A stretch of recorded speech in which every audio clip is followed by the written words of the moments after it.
Jadi saya lulus SMA Negeri 1 Jatilawang tahun 91. Coba mengadu nasib lah ke Jakarta. Ya kita berjibaku dengan kuli sono kemari gitu, yang penting hidup. Kita bayangin Jakarta Timur aja, itu ada 272 kelompok tani. Enggak hanya pertanian aja, perikanan juga. Perikanan juga itu. Di Jakarta kan padat, tapi sempat-sempatnya ada ini ya Pak. Ya, saya bilang setiap jengkal lokasi yang masih kena sinar matahari sebenarnya masih bisa tumbuh. Kalau umpamanya taruhlah setiap rumah ada pohon cabai lah di situ atau pohon sayuran, yang harusnya hari itu masak dia ke pasar mengeluarkan uang belanja, kan kita bisa metik di situ. Kan berarti pengeluaran kurang. Nah ini juga bisa untuk menahan laju inflasi. Pak, selama menjabat pernah nggak dapat godaan atau apa gitu, misalnya ada pihak-pihak yang Pak minta tolong ini Pak, ini segala macam. Ya itu dia, makanya kita harus ya coba membentengin diri sekuat mungkin itu. Godaan pasti ada terus. Ingat kepada sejarah dari awal kita ke sini. Kalau kita ingat sejarah awal sampai dengan kondisi sekarang, apa ia mau begitu saja tega dilepas dengan godaan yang cuma sebentar gitu kan.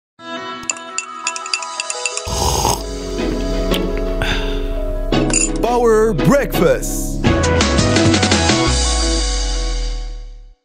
Halo, selamat pagi pendengar dan netizen Radio El Sinta dimanapun Anda berada. Jumpa kembali bersama saya Suwiryo. Program Power Breakfast pagi ini kita akan berbincang dengan salah satu orang yang sukses, perantau di Jakarta, sukses. Hanya lulusan SMA awalnya, tetapi sekarang menduduki posisi yang strategis sebagai wali kota di Jakarta Timur. Sebelumnya menjabat wali kota di Jakarta Selatan. Saya langsung sapa Dr. Munjirin SOS MSI. Pak Wali Kota, halo, apa kabar Pak? Apa kabar? Selamat pagi. Selamat pagi. Sehat ya Pak ya? Alhamdulillah sehat. Ini habis olahraga atau apa nih Pak? Iya, saya habis bulu tangkis. Bulu tangkis ya? Bulu tangkis rutin tuh setiap pagi? Rutin. Kalau program Jakarta Timur saya sendiriin namanya PB Pamong Jakarta Timur. Jadi khusus Pamong-Pamong ya? Iya, jadi yang Selasa sehabis Selasa itu latihan. Kalau Jumat malam Sabtu kita sparring ke warga untuk sarana komunikasi dan silaturahim. Sebelum olahraga sarapannya apa biasanya? Kalau sarapan biasanya agak siang dikit, kalau pagi belum sarapan. Jadi saya kasih kopi pahit nih Pak. Enggak apa-apa. Silakan diminum Pak. Iya, makasih. Tas seruput. Biasanya kopi tubruk apa teh tubruk ya Pak? Teh tubruk udah jarang kadang. Iya, Pak Wali ini luar biasa ya. Tapi bener ya lulusan SMA dulu waktu datang ke Jakarta. Ceritanya gimana Pak Wali? Ya, jadi saya lulus SMA Negeri 1 Jatilawang tahun 91. Jatilawang Purwokerto berarti. Purwokerto ya. Wah, nanya jauh beda nih dengan saya, agak ke selatan sedikit nih ya. Selepas itu saya coba mengadu nasib lah ke Jakarta. Saya merantau ke Jakarta. Tahun berapa itu Pak? 91. 91 sampai 94 itu ya kita berjibaku dengan kuli, menjadi kuli lah. Sono kemari gitu, yang penting hidup. Dan ngontrak dari satu tempat ke tempat lain kayak burung gitu, bikin sarang. Kayak lagunya dari pintu ke pintu gitu. Betul ya. Ini dari satu tempat ke tempat yang lain. Iya. Itu tahun 91. 91 sampai 94. Iya, 94. Iya. Sudah berkeluarga waktu itu? Waktu itu belum lah. Belum ya? Belum. Pas 94 kemudian saya coba melamar di Pemda DKI Jakarta. Dengan ijazah SMA dan diterima. Oh, jadi waktu ngelamar di PNS di Jakarta, ijazahnya SMA? Oh, benar berarti Pak benar. Ya? Makanya golongannya 2A. Golongan 2A. Golongan untuk SMA kan 2A. Iya.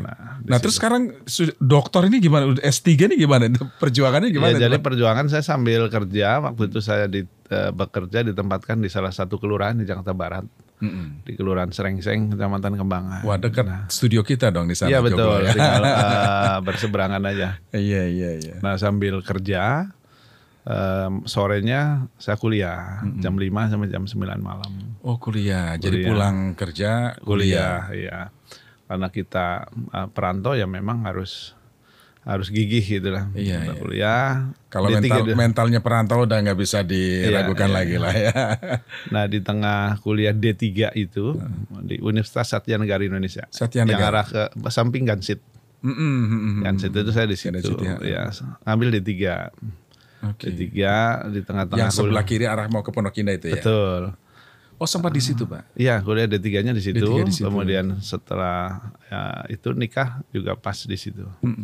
Pas D3 itu. Pas Tapi D3. sudah karyawan Oke. di kelurahan golongan 2A. Itu motivasi kuliah itu memang pengen naikin level golongannya atau karena memang Ya kita sadar diri lah di Jakarta kan cukup kompetitif. Jadi memang SDM kita kan harus kita tingkatkan. Kalau kita mau maju berarti kita juga harus ngikutin pendidikan sesuai dengan ini.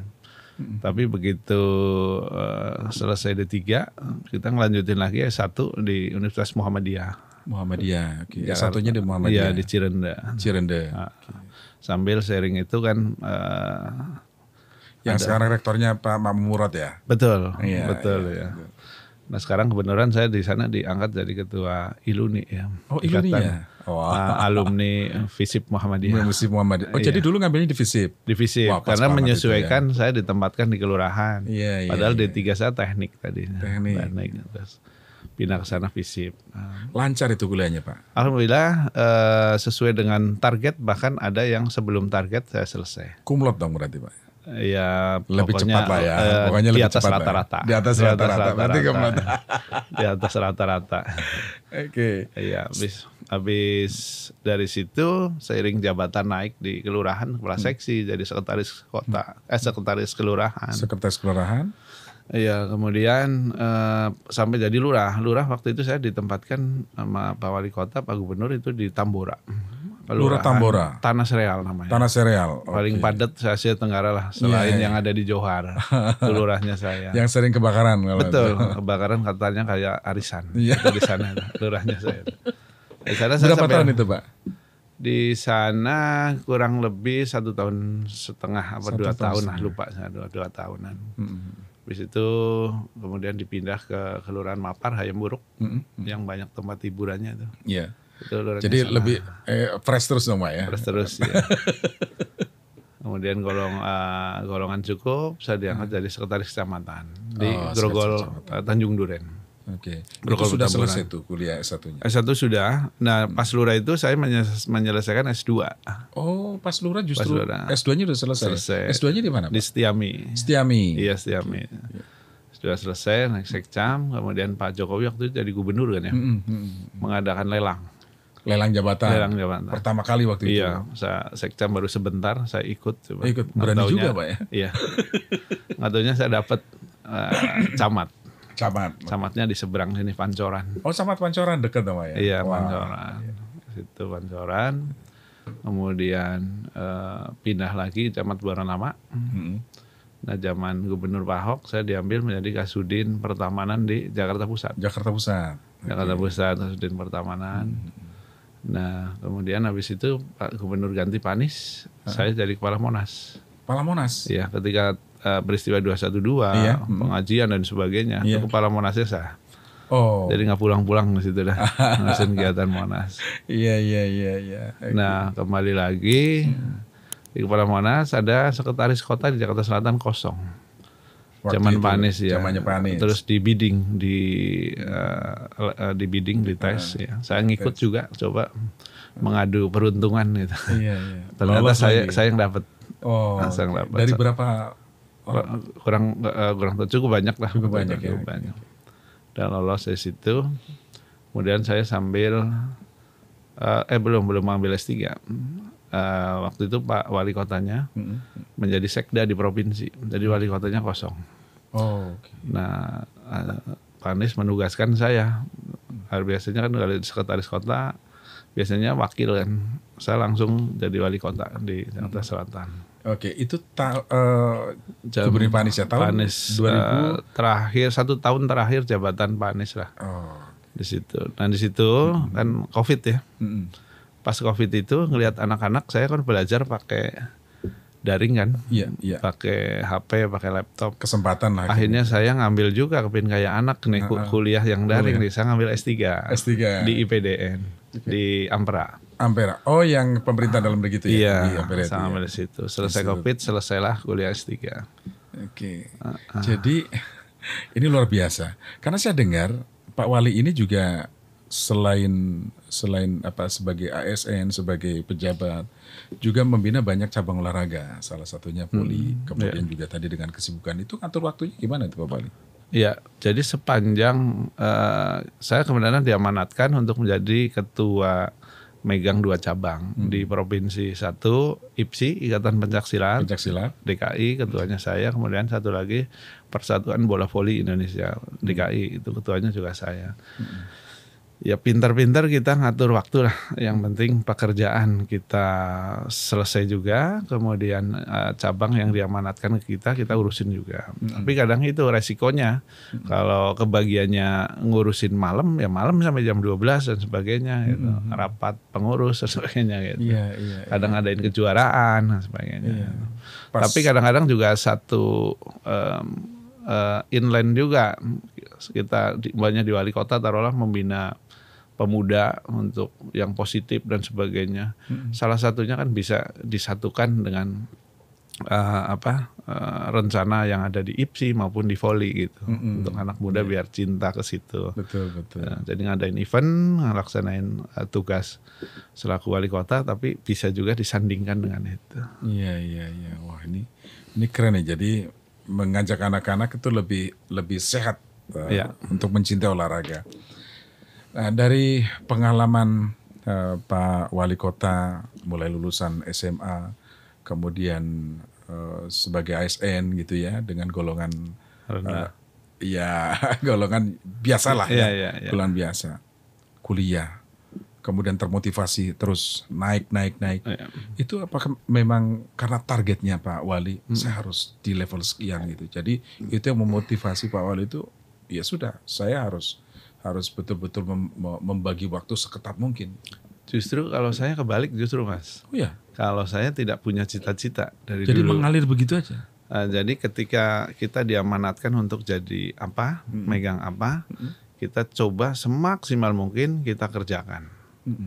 Amanah tersebut sebisa mungkin, semaksimal mungkin, dan seenergi yang kita punya kita maksimalin. Selebihnya kalau masalah naik dan sebagainya itu adalah penilaian daripada pimpinan kita. Iya. Dan yang kedua adalah ijabah daripada yang kuasa. Udah itu aja patokannya.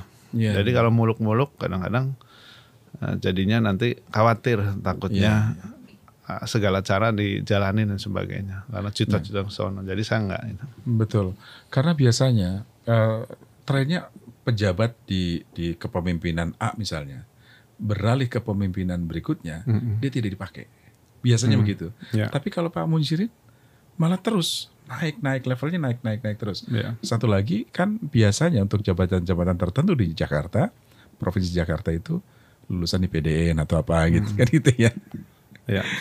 Ya, yang jelas sih siapapun pimpinannya pasti pimpinan tersebut kan punya kebijakan. Nah kebijakan tersebut ya kita jalankan. Ya ibarat sebuah kapal gitu kan pasti akan menuju suatu pulau kepingin sampai. Nah untuk kepingin sampai itu kan harus seirama semuanya. Nah ketika pimpinan kita menjadi nahkoda ya kita ngikutin jadi anak buahnya. Patokannya itu aja sih. Iya. Itu yang kita harus profesional di situ. Profesional. Tugasnya. Profesional. Siapapun pemimpinnya, siapapun partainya tetap dengan tugas itu. Oke, Pak Wali Kota, tugas Wali Kota itu sebetulnya apa sih Pak? Tugas Wali Kota itu lebih banyak untuk selain kita Pak Gubernur punya program apa, pasti kita wajib selaku bawahan adalah untuk menjalankan itu semuanya. Yang khusus adalah dari permasalahan-permasalahan semua yang ditugaskan. Nah di wali kota itu kan urusannya istilahnya dari A sampai Z semuanya. Dan banyak instansi yang menangani sesuai dengan tupoksi masing-masing. Nah kita selaku wali kota harus mampu meng-create itu semua, memanage itu semua, mengkoordinasikan itu semuanya agar permasalahan apapun coba kita selesaikan dengan mengkoordinasikan fungsi-fungsi yang ada di tingkat kota tersebut. Secara umum itu ya, secara umum ya. Ada yang karena biasanya Pak Wali Kota kan pernah di Jakarta Selatan, Jakarta Timur. Problemnya sama atau karakteristiknya berbeda? Kalau karakteristik masyarakat pasti sedikit ada perbedaan, tapi pada dasarnya sebenarnya kita memimpin dimanapun tergantung niat kita. Kalau niat kita memang memimpin masyarakat wilayah tersebut dengan baik, pasti kita punya trik-trik sendiri untuk bisa menjalankan biar sukses semuanya dan warga masyarakat bisa terlayani dengan baik. Iya, jadi hampir sama aja sebetulnya ya. Sama yang aja. penting bagaimana kita melayani Betul. kebutuhan warga ya. Iya, betul. Tapi Kalau Jakarta Selatan dengan Timur kan, kalau dari jumlah kecamatan sama 10, 10 sama. dari kelurahan sama 65. Cuma kalau luasan wilayah Jakarta Timur. Kemudian jumlah penduduk banyak kan Jakarta Timur juga. Di Jakarta Timur 3,2 juta, di selatan 2,3. Iya. Ya, itu salah satu seni kita untuk mendalami karakteristik masyarakat dan kita lakukan ini pendekatan-pendekatan. Biasanya kalau Dumas ya, aduan masyarakat, itu pendekatannya bagaimana Pak? Dumas ya pendekatannya pasti beda-beda tergantung permasalahan pengaduannya. Ada pengaduan sengketa tanah atau pengaduan masalah tentang keagamaan, pengaduan masalah kerawanan sosial, pengaduan masalah fisik pembangunan, sarana prasarana. Nah itu yang penting kita bisa seenggaknya terlihat oleh masyarakat bahwa pemerintah itu hadir untuk bisa menyelesaikan permasalahan-permasalahan yang ada itu. Jadi kita hadir, apalagi kalau bisa selesai. Iya. Paling banyak aduan soal apa Pak? Kalau di DKI Jakarta sebenarnya bervariasi, berwarna sekali. Antara pengaduan, contohnya adalah masalah sekarang masalah lalu lintas juga ada, kemacetan. Karena kan sekarang tidak mungkin bisa dipungkiri bahwa pembangunan itu nggak menimbulkan efek. Nah, pembangunan itu kadang-kadang yang menimbulkan efek itu contohnya yang di pinggir-pinggir jalan itu kan. Ada bikin PAM, bikin PLN dan sebagainya yang galian itu pasti akan menimbulkan efek. Nah, selain meminimalisir akibat yang akan mengganggu masyarakat, kita minimalisir, ya kita adain publikasi yang masif lah untuk memberi tahu pengertian kepada masyarakat bahwa sedang diadakan ini. Dan mengambil mungkinnya jalur-jalur lain yang bisa dilewati alternatif itu. Itu contohnya dari Lalin. Nah, dari sarana prasarana yang lain juga ada juga aduan-aduan itu. Kalau laporan ke gubernur itu bagaimana Pak tahapannya Pak? Ada yang misalnya keluhan warga, wah ini levelnya harus ke gubernur misalnya keputusannya itu atau gimana? Setelah kita lakukan penyelesaian di tingkat kota, kalau itu bisa diselesaikan dan tidak harus campur tangan keputusan dari Pak Gubernur, itu bisa selesai, yaitu lebih baik. Tapi kalau memang itu sekup penyelesaiannya memang ada di tingkat provinsi, ya mau nggak mau kita harus lapor kepada Pak Gubernur, minta petunjuk penyelesaiannya bagaimana gitu. Itu sering juga Pak, ada kasus-kasus yang memang akhirnya gubernur yang harus turun tangan. Ya ada pasti ada. Ya. Oke. Pak, kalau ini kan wali kota menjalankan program gubernur.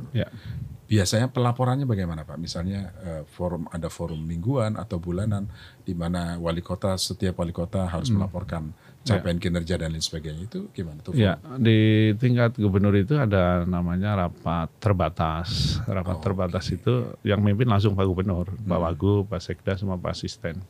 Rapat terbatas itu membahas suatu permasalahan khusus, ratas namanya. Permasalahan apa yang akan dibahas. Tapi kalau secara keseluruhan rapat semua kepala OPD itu namanya Rapim Gub.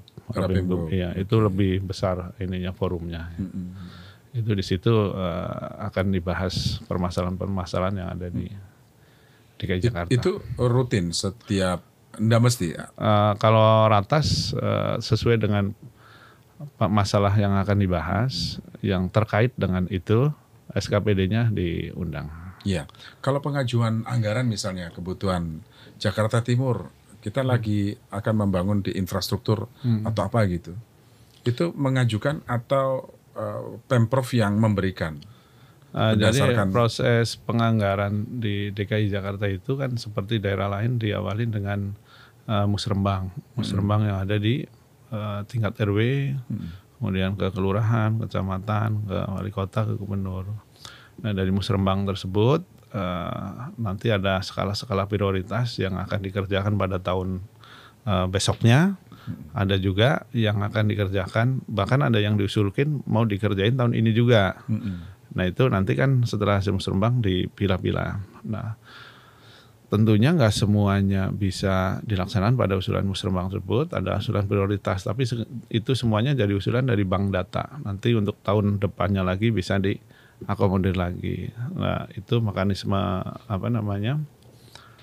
penganggaran. Kemudian jadi setelah musrembang itu kan di samping hasil musrembang itu ada hasil reses anggota DPRD juga, yaitu ditampung juga. Kemudian usulan prioritas dari SKPD juga. Itu makanya kita punya niat mau ini tapi belum tercover di dalam usulan musrembang, kita bisa masukkan juga. Nah itu yang pada akhirnya akan jadi usulan yang nanti di tingkat provinsi akan dibahas antara eksekutif dengan legislatif bersama-sama, yang akhirnya jadi putusan anggaran per tahun itu berapa gitu. Iya. Sebelum mengajukan atau berdasarkan bank data, Pak Wali Kota apakah juga misalnya turun langsung nih, ngecek langsung ke warga, diskusi, dialog dengan warga atau untuk mengetahui persoalan-persoalannya begitu? Ya, kalau yang mekanisme itu udah ngurut kan itu musyawarah semua. Di RW musyawarah, di tingkat kelurahan juga musyawarah, di kecamatan dan di wali kota Secara berjenjang secara berjenjang. Tapi untuk melaksanakan kita tahu aspirasi dari warga dan sebagainya, saya pun salah satunya bentuk gitu, namanya SMS. SMS namanya SMS itu setiap malam Sabtu. Ini bukan karena Pak Wali suka voli kan? Bukan kan? Bulu tangkis dan voli ya. Itu judulnya SMS. Jadi intinya untuk menyerap aspirasi dari warga. Jadi sebelum main bulu tangkis quick respon lah ya, Mas Mas ya gitu ya. Apa yang diinginkan oleh warga segitu kan pasti disampaikan sama dia. Disampaikan baik melalui mic langsung maupun ketika lagi istirahat colek-colek namanya. Pak, saluran saya macet Pak yang di sono, atau apa kurang kaca cembung dan sebagainya. Itu kadang-kadang warga lebih enak kita ketika lagi silaturahim bulu tangkis itu malah dapat serapan banyak yang kurang-kurang di bawah. Jadi Pak Wali itu bulu tangkis itu keliling ke kelurahan.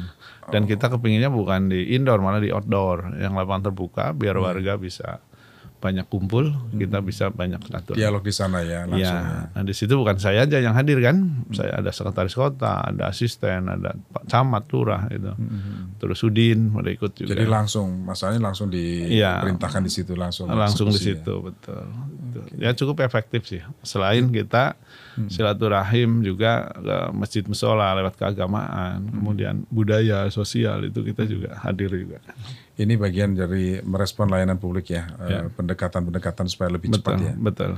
Nggak pakai aplikasi atau apa Pak sebagai kan biasanya aplikasi kan di DKI Jakarta untuk tetap Jaki ada dan sebagainya. Kita jadi satu kesatuan. Oke. Tapi yang bertemu dengan warga memang cara kita Manisirun untuk berdialog dengan warga secara langsung. Ya. Di Jakarta Timur yang paling menonjol apa sih Pak permasalahannya Pak? Kalau di Jakarta Pusat, Jakarta Barat biasanya kan kebakaran karena penduduk, padat penduduk dan sebagainya. Jakarta Timur gimana? Sebenarnya hampir sama-sama juga dengan wilayah lain. Mas, kebakaran juga sama-sama wilayah lain ada kebakaran dan jumlahnya juga nggak jauh-jauh beda juga. Nah kalau masalah kebakaran sebagai contoh, Pak Gubernur melahirkan program namanya Gempar. Gempar itu gerakan masyarakat punya APAR. Jadi satu rumah minimal punya alat pemadam kebakaran tadi itu. Nah ini kita masif juga program Pak Gubernur kita publikasikan ke bawah. Jadi tidak hanya ASN saja, tapi masyarakat juga wajib punya. Karena kita edukasi betapa pentingnya APAR, melihat percikan api yang baru kecil kita bunuh dengan APAR. Nah ini nggak jadi membesar dan kita nggak jadi bahaya yang bisa menyusahkan semuanya. Kalau wajib kan berarti harus beli dong Pak? Iya kan APAR itu kita kasih tahu bahwa harganya itu variasi, cukup murah lah. Ada yang dari 100.000, 150, ada yang 200, tergantung kilogramnya. Ada bantuan nggak dari bantuan kan nggak mungkin bisa mengcover seluruh rumah. Jadi bantuan tetap ada dari Sudin Kelurahan kelurahan gitu ya, iya, dari basis Banas juga kita kadang ngasih. Tapi kan nggak mungkin cover semua. Jadi pemberdayaan tetap kita dorong. Untuk itu semua. Respon warga bagaimana Pak? Ya luar biasa alhamdulillah selama ini untuk ASN, kemudian organ-organ seperti RW, LMK, RT semuanya rata-rata sudah ikut tinggal ke warga-warga.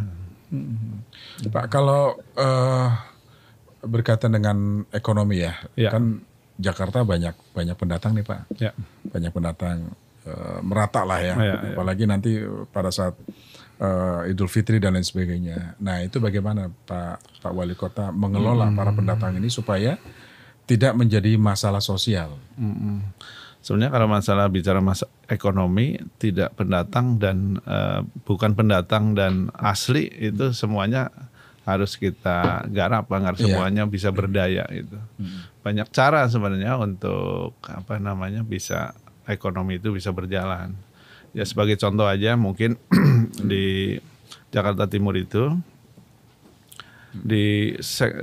mungkin Mas Wir bahwa di Jakarta kok ada pertanian gitu. Nah kita bayangin Jakarta Timur aja itu ada 272 kelompok tani. Di Jakarta Timur Pak? Iya kelompok tani. Di Jakarta Timur mananya Pak? Seluruh Jakarta Timur. Seluruh Jakarta Timur. Ada kelompok tani sebanyak itu. Nah, salah satunya yang membingungkan kelompok tani itu nantinya setelah berproduksi itu masarin kemana dan sebagainya. Nah, sebagai contoh terdekat kemarin itu kita fasilitasi mereka itu di Wali Kota itu setiap Jumat pagi minggu berapa kita bikin namanya pasar tumbuh. Pasar tumbuh. Iya, pasar tumbuh. Jadi itu hasil itu. Kelompok tani tadi.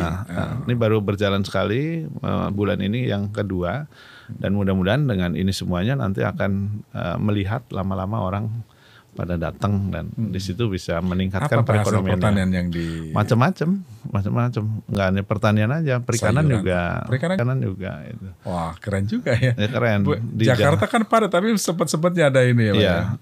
Ya saya bilang kalau pembinaan itu setiap jengkal lokasi yang masih kena sinar matahari sebenarnya masih bisa tumbuh tanaman. Nah itu dia yang kita apalagi coba manfaatkan sekarang ya Pak. Iya. Kan.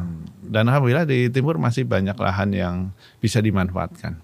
Seperti di bawah BKT, kemudian di pinggiran Kalimalang itu masih banyak juga. Betul. Kemudian lahan lain juga masih banyak. Iya, ini kan bagian dari ketahanan pangan ya Pak. Betul ya. Nah ini gimana ngajak warga untuk kampanye ketahanan pangan? Ya satu untuk masalah penghijauannya pasti untuk udara biar bagus. Yang kedua untuk ekonomi pasti akan jadi ngirit warga masyarakat. Nah, kalau umpamanya taruhlah setiap rumah ada pohon cabai lah di situ atau pohon sayuran yang harusnya hari itu masak dia ke pasar mengeluarkan uang belanja kan kita bisa metik di situ kan berarti pengeluaran kurang. Nah ini juga bisa untuk menahan laju inflasi gerakan tanam perkotaan ini perkotaan itu juga kita masif kita jalankan. Nah problem sebenarnya bukan hanya di Jakarta Timur, tapi Jakarta secara keseluruhan sama. Problem lain adalah soal keamanan, Pak. Rasa aman bagi warga ini penting banget. Angka kriminalitas yang beberapa waktu lalu juga sangat memprihatinkan. Nah, sekarang apa terobosan dari Pak Munshirin selaku Wali Kota Jakarta Timur? Kemarin mungkin masih teringat lah belum lama ya di DKI kan ada kejadian seperti itu. Untuk memberikan rasa percaya masyarakat bahwa sebenarnya ini masyarakat di DKI Jakarta itu cukup kondusif sebenarnya, nggak terganggu lah dengan kejadian tersebut. Itu makanya Pak Gubernur menginstruksikan kalau Transjakarta harus tetap jalan, Car Free Day tetap jalan. Kemudian di timur sendiri kemarin ada beberapa lokasi polsek yang kena sasaran. Kita paginya kita clearkan benar-benar jalan-jalan seperti jalan Otista ya. Kita clearkan dengan pasukan pelangi yang ada di kita. Kita kerja bakti yang pada akhirnya masyarakat melihat bahwa tidak ada sesuatu yang harus dikhawatirkan. Dan semua berjalan, pelayanan masyarakat di polsek-polsek, Polres semuanya berjalan. Nah, itu untuk menumbuhkan keyakinan bahwa kemudian aktivitas-aktivitas di masyarakat juga tetap berjalan. Seperti kemarin kan masih ada puncak HUT, ada yang maulid dan sebagainya, itu semuanya berjalan. Ya. Kegiatan masyarakat berkaitan dengan keagamaan juga normal saja. Normal saja. Nah, transportasi malam bagaimana, Pak? Transportasi malam ya alhamdulillah sesuai apa yang diterapkan oleh Pak Gubernur, berjalan semuanya alhamdulillah. Targetnya itu gimana sih Pak dari Pak Gubernur, Pak?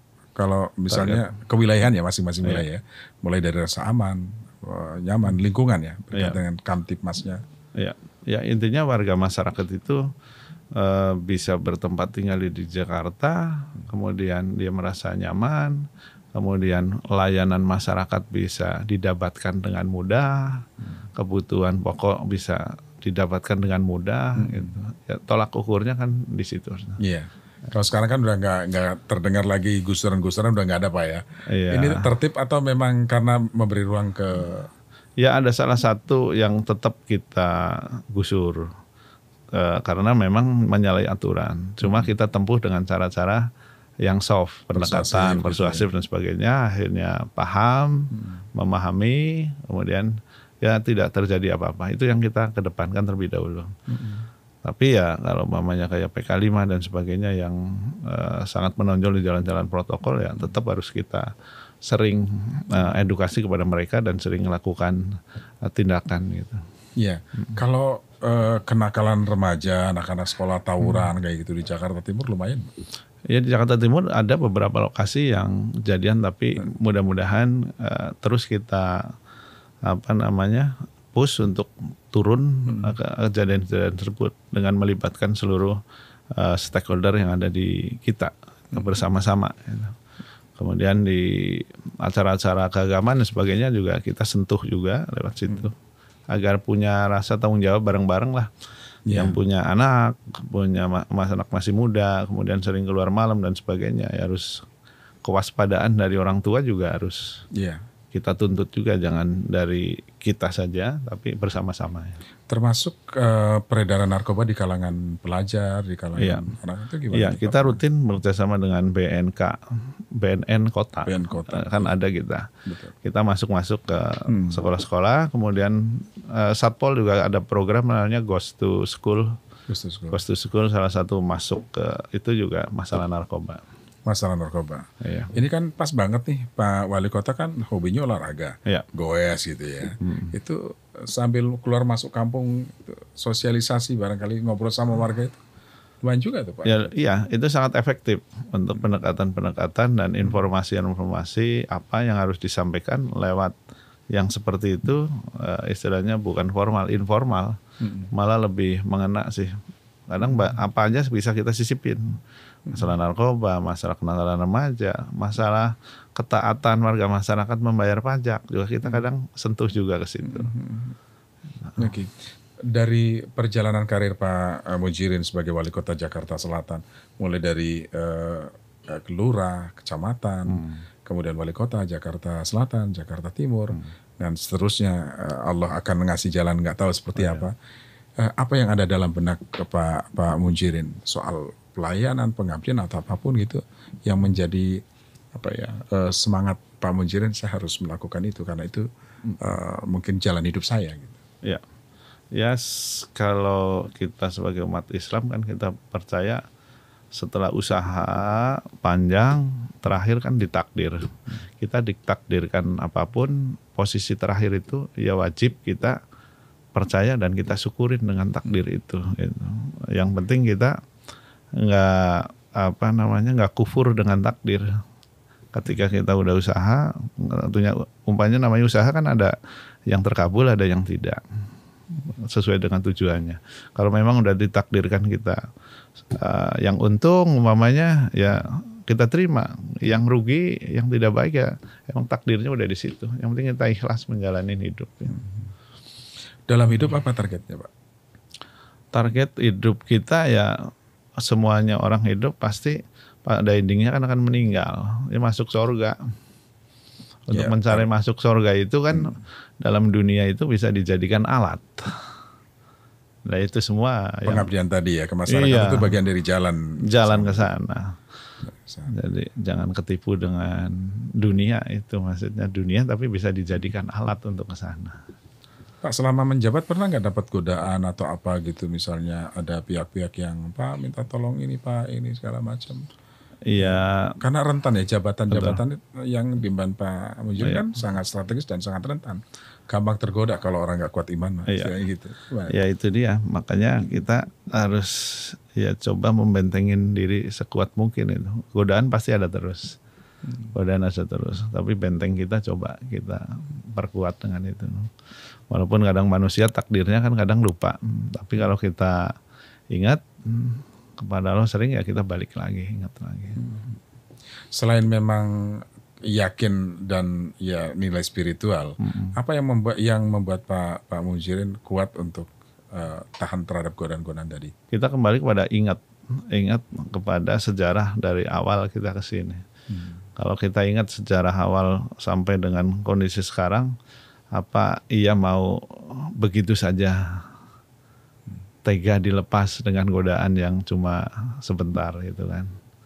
Nah kita ingat kembali perjalanan ke sana. Meniti dari bawah dan sebagainya gitu. Pak Muhyiddin, terima kasih bincang-bincangnya pagi ini luar biasa, sangat menginspirasi. Perantau di Jakarta yang sukses di Jakarta ini menjadi inspirasi bagi kita semua.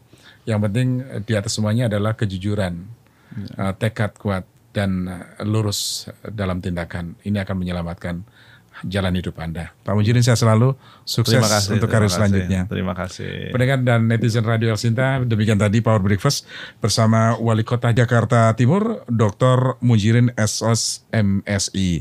Saya Suwiryo, sampai jumpa dalam Power Breakfast pada kesempatan yang lain. Selamat pagi.